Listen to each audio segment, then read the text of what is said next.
Nana Addo Dankwa Akufo-Addo,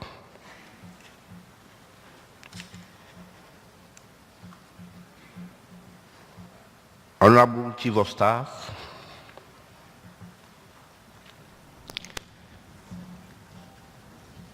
Honorable Senior Minister,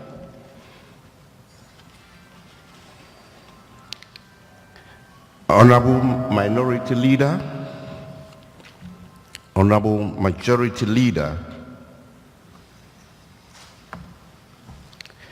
the Acting Director General of the Planning Commission, Honorable Ministers of State, Honorable Members of Parliament,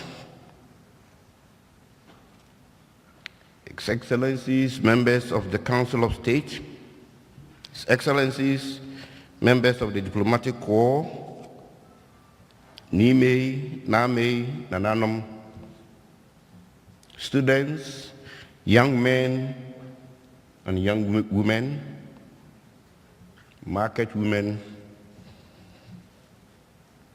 members of the media, distinguished invited guests, ladies and gentlemen.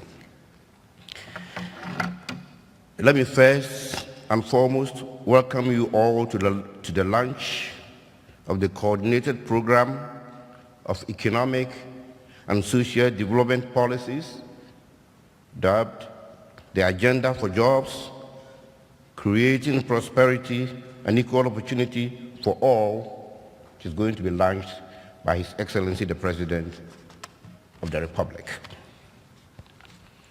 As the Minister responsible for planning and indeed development planning, I am excited today as a day when the vision of the President, and for that matter, the vision of his government, as expressed in one comprehensive document, is being outdoored.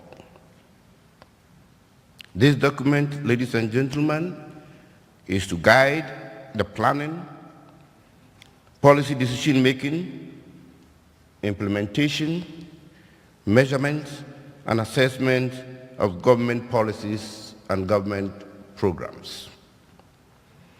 The event brings the national development process to the fore and represents the desire of the President and his government to let the people of this country own and share the chosen development path for the nation. Ladies and gentlemen, the coordinated program of economic and social development policies capture the divergent aspirations of our people into a formidable shared vision that will be translated into plans, translated into policies, programs, and actions to be pursued in all regions, in all districts, and in all sectors of our country.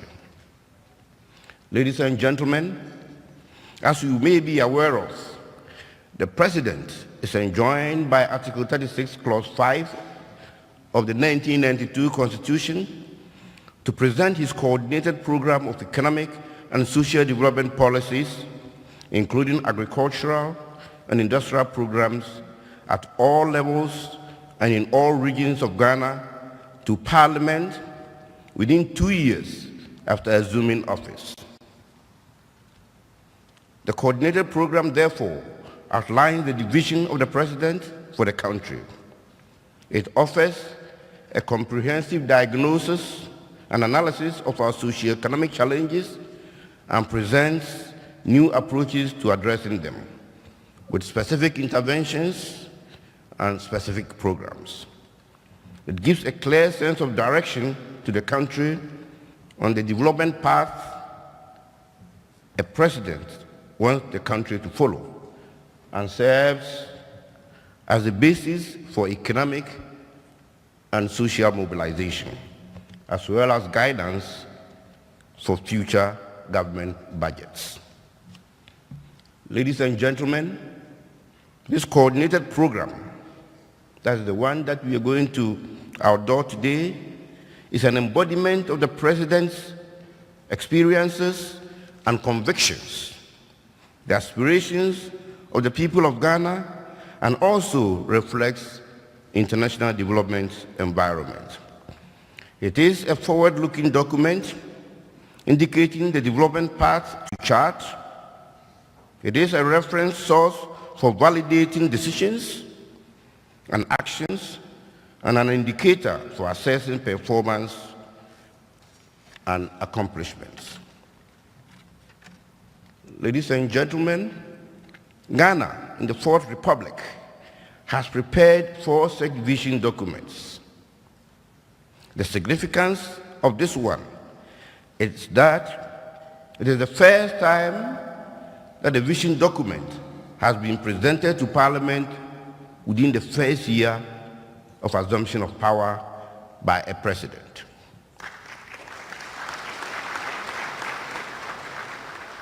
And indeed, I presented it on behalf of the President to Parliament on 13th November 2017. That was last year.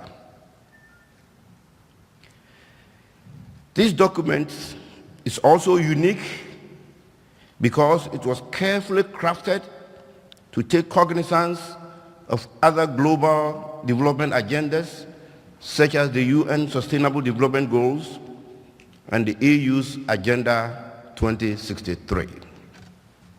Invited guests, ladies and gentlemen, today, many of us are excited because we are awaiting the launch of a new comprehensive development vision. The pursuance of the vision and the implementation of the plans, the programs, and the activities that will derive from the vision, however, requires the cultivation of a new planning culture which captures not only the views of stakeholders, but also recognizes their roles and creates space for the active participation and ownership of the plans by the private sector and by civil society, and indeed by the people of this republic. I'm glad that in this hall, as many representatives of the private sector, of course, with the Private Enterprise Federation at the apex, as well as civil society organizations whose role will be critical in the pursuit of this vision, are all in here. There are also representatives of research and training institutions, students and youth groups, traditional leaders and media houses, and many, many more groups. This is an indication that the implementation of the vision demands a multifaceted but harmonized and aligned process. We have therefore invited you here as partners in the implementation and evaluation of the programs and projects aimed at realizing the vision. The document, after its launch by Mr. President, must be the subject of our development discourse at all levels and in all regions and in all districts of the country. In this regard, ladies and gentlemen,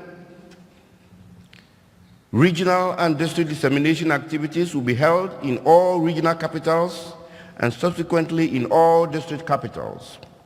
The various media networks and public platforms will be used to facilitate the dissemination and discussion exercises. We are also counting on those of us who are here today to serve as good ambassadors of the national vision, particularly members of the press, our traditional leaders, and the captains of industry. We welcome all inquiries and discussions about the vision at the Ministry of Planning, which is located at the Christianborg Castle, Osu, and the National Development Planning Commission, which is opposite the Jubilee House. We have also created the opportunity for virtual interaction and contacts at the websites of the NDPC, as the National Development Planning Commission, and the Ministry of Information, and subsequently at the site of the Ministry of Planning, which is under construction. On this note, let me thank you for honoring our invitation, and once more, welcome you to the launch of the vision of the President of the Republic, Nana Addo Dankwa Akufo-Addo,